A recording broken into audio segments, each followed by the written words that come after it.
People feel like I don't like.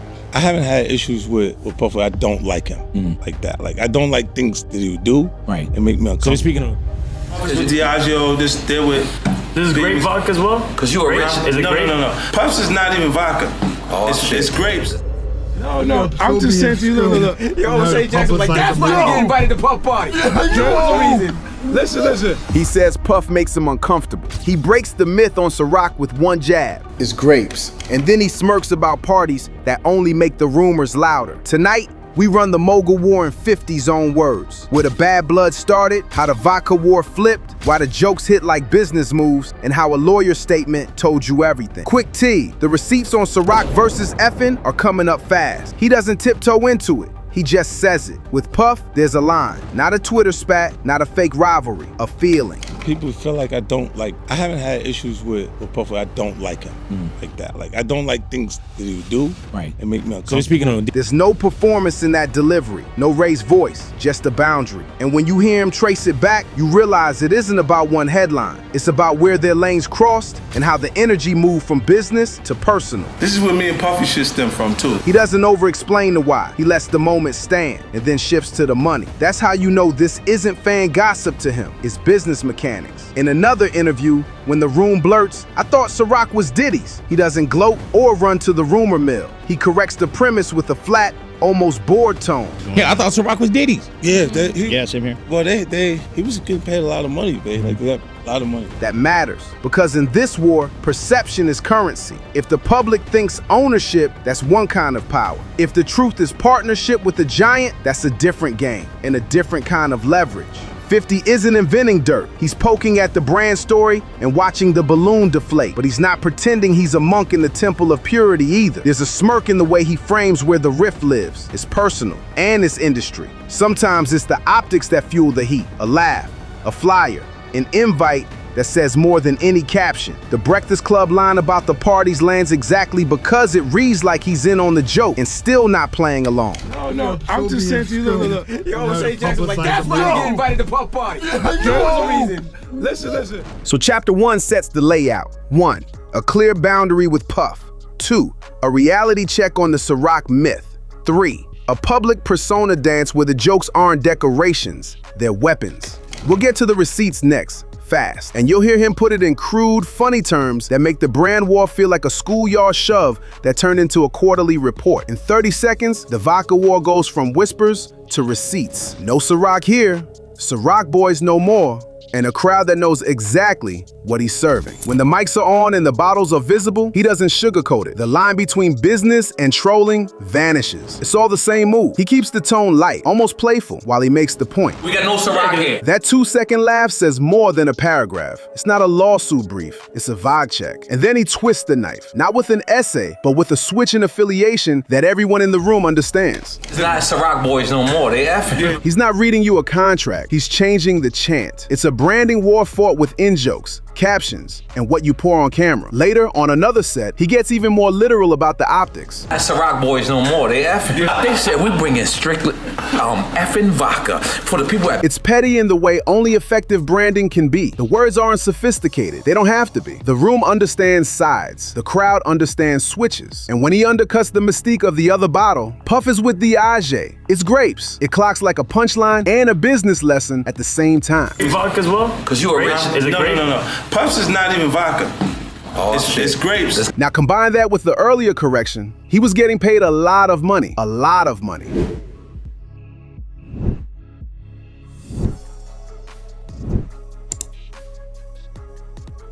The image gets clearer. Puff's power is real. 50's point is that it's constructed power, the kind you can needle if you understand where the seams are. Yeah, I thought Ciroc was Diddy's. Yeah, same here. Well, he was getting paid a lot of money, babe. Like a lot of money. The brilliance of this chapter is that it never breaks character. He's not lecturing, he's clowning. And the clowning carries the message. No Ciroc here, not Ciroc boys. Strictly effing. You didn't need a press release to know what was happening. You needed a laugh and a logo. But the laughs go quiet when the lawyers show up. In a few minutes, he'll decode a statement he says a lawyer wrote. The moment where public relations turned into open combat. He doesn't just needle a brand, he needles a persona. The Mogul image, the velvet rope mystique, the parties that move rumors faster than press releases. That's where he pushes. But notice how he pushes. He lets the room say the wild part, then he walks it back to control the tone. Now, Fifth, when you continuously call Puff gay, does that affect your relationships in Hollywood? I don't call him gay. That exchange is classic. The host loads the phrase with gasoline. He snatches the match. He won't own a label that turns into a distraction lawsuit. He'll keep it in the realm of jokes and discomfort. The same discomfort he referenced earlier. It's not prudishness, it's positioning. Keep the jabs in a lane where laughter carries the message and the lawyers can't touch it. Then there's the theater of it. On that same run, the table riffs into a bit that tells you exactly why the topic always trends.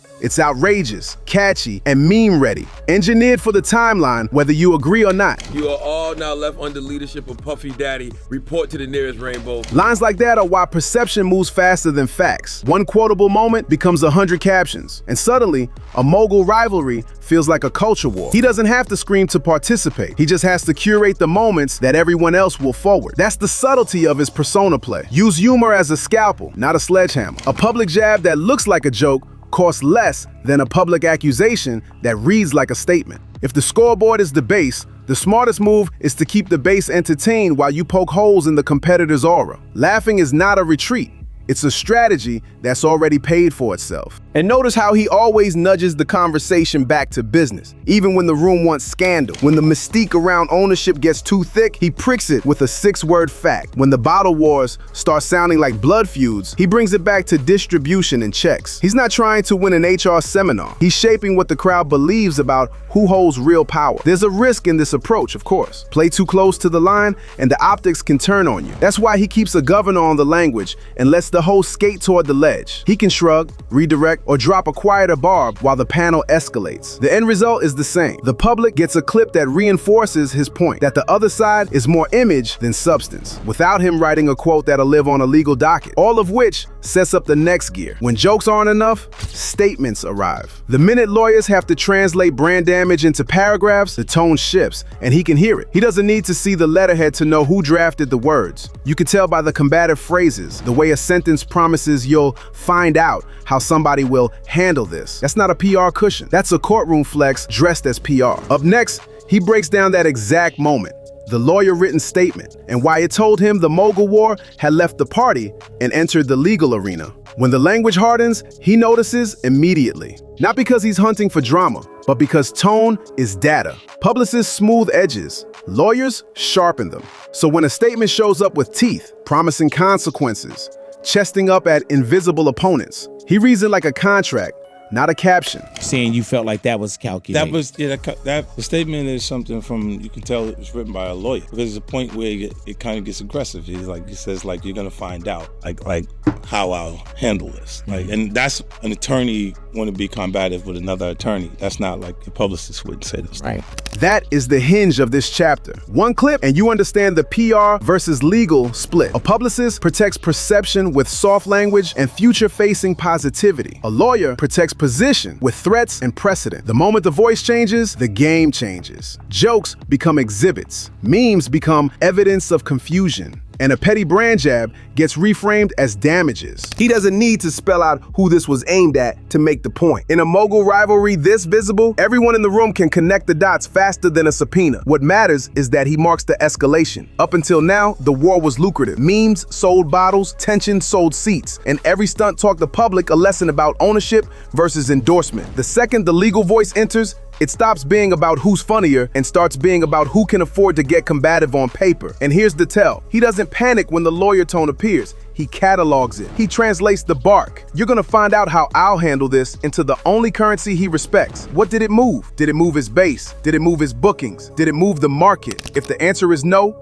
then the legal letter is just another artifact. The show still goes on. The scoreboard still reads the same. He also understands the new risks. Legal language invites legal responses. It can freeze partnerships, chill sponsors, and make every casual jab feel like stepping into a deposition. That's why his method bends without breaking. Keep the humor precise, keep the facts handy, and let the other side sound angry while you keep looking productive. Which loops back to the bigger pattern. In this Mogul war, He prefers marketing stunts to legal scuffles because stunts convert attention directly into sales. If you can make the public laugh and learn that their favorite bottle is grapes, you've just reprogrammed the brand story for free. If you can seat swap a club so the whole rum is pouring a different label, you've turned inventory into messaging. Take his phrasing, calculated. That word matters. It means he's not reacting emotionally to the statement. He's diagnosing it. A calculated letter isn't a flare-up. It's a strategy tree. Somewhere a brand team and a legal team agreed on posture, escalation paths, and talking points. He reads that and decides which lane to stay in so he doesn't hand them the case they're building. That's why you'll hear him strip the drama back down to mechanics. He'll say, in effect, if it's a lawyer talking,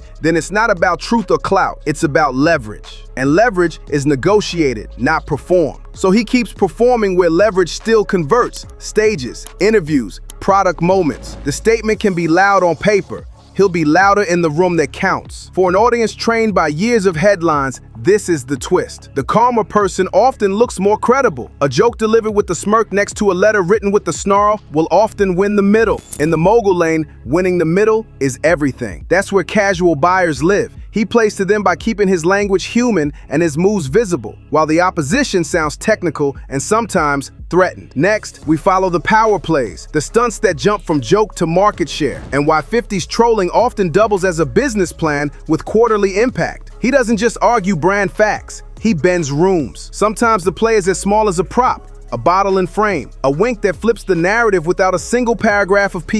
I think the hookah in it, and they had the Ciroc bottle. That's how fast the story moves. One background placement, and everybody knows who owns the night. He answers those optics with counter optics. Not rage, not a press release, a vibe correction. Puffy was gassing it. Gassing it is perfect. It's not a conspiracy. It's a balloon, and balloons pop easier if you bring humor instead of hate. So when the host describes his method, it sounds less like beef and more like marketing with a mean right hand. But your beef's not just on, wax. Your beef aren't just on record. Yeah. Like, you know how to take yours to social media. You buying tickets. You know what I'm saying? Like yours is just different. Different because he treats every surface as a billboard. The cuts, the captions, the crowd shots, even a throwaway moment with the hookah and a bottle in the background. The stunts aren't random. They're lessons in who really controls the story. If a rival's mystique is air, you don't swing at air, you change the atmosphere. That's why the jokes land like strategy. A good line becomes 1,000 posts. A small on-camera switch becomes a meme. And once the crowd is in on it, the myth shrinks without a single lawyer getting involved. He knows exactly what he's doing when he lets the room laugh first and connect the dots later. It's also why the tone stays even when the stakes are high. He can look at a bottle move, a flyer, an invite list, and reduce the whole thing to a shrug, gassing. If the audience sees a shiny narrative, he shows the nozzle. If the audience sees ownership, he points at the optics that made you feel that way, and the teaching sells. But when the optics shift, people do too. Allies, affiliates, whole crews get pulled into the splash zone. Next up, the collateral. Who gets named, who gets moved, and how the orbit around Puff becomes part of the story. When the Mogul War heats up, names around the orbit start flashing. He doesn't have to deliver a manifesto. A few plain sentences show you how affiliations turn into friction. You know what I'm saying? Like, him wanting to fight is because, really, Frenchie's the DVD guy. It's not just brand versus brand. It's platforms, old footage, who taped what and who sent it where. He lays it out without theatrics. Receipts, not rumors. Frenchie and them actually taped it. Those little lines explain why certain connections get side-eyed, not because of a single party or a caption, because of history. When footage becomes a weapon, the people who handled the footage become part of the war, whether they ask for it or not. And sometimes the ally conversation isn't even about friendship, it's about acceptance. Who you validate on your platform, what you signal by standing next to them. It's because he was accepting French as an artist. That's the invisible economy running under all the jokes. Acceptance is currency. A cosign can make a myth, a pullback can deflate it. In a world where optics decide power, the bridge between two names is a stock ticker, all of which loops back to Puff's orbit. You hear his name through these stories because affiliation magnifies optics. A bottle at a hookah table turns into an ownership myth. A platform move turns into a beef. And when footage moves hands, the receivers become characters in the plot, whether they wanted a role or not. So the collateral isn't random shouting, it's a diagram. Map any scandal or meme back to who filmed it, who posted it, who accepted it, and you'll see why different names keep surfacing. He's not screaming those maps, he's dropping crumbs and letting you draw the lines. Last gear, politics and optics. When campaigns start, who gets close? And what does getting close actually mean? In one line, he draws the boundary that many fans miss. He's blunt about the difference between proximity and control. In politics, as in Vodka, getting next to the power isn't the same as running it. Like rock the vote. Like Puff would get next to the campaign, but not actually running the campaign. That sentence is a decoder ring. It explains 100 flyers and photo ops. Stand near the banner, look inevitable, let the crowd assume ownership. Then he flicks the light on. Next to is not in charge. It's the same trick he points out in branding, a bottle in frame, a rumor in the air, and the same way he pops it, a plain sentence that punctures the aura. He extends the logic beyond politics too. The public loves a myth about solitary genius, but he'll poke that, even at the risk of sounding cruel, because the myth itself is part of the power play. Yeah, like Puffy wouldn't exist because he didn't write that. It's not a scholarly essay, it's an optic correction. If the narrative crowns a titan for work that came from a room, then the room deserves light. Name the team, separate the brand from the product. Once the audience sees 2 columns instead of 1, the myth shrinks. And with it, the leverage that myth buys. So the campaign rule mirrors the bottle rule, mirrors the party rule. Proximity does not equal power. If you're fluent in optics, you can tell the difference. If you're not, he'll keep teaching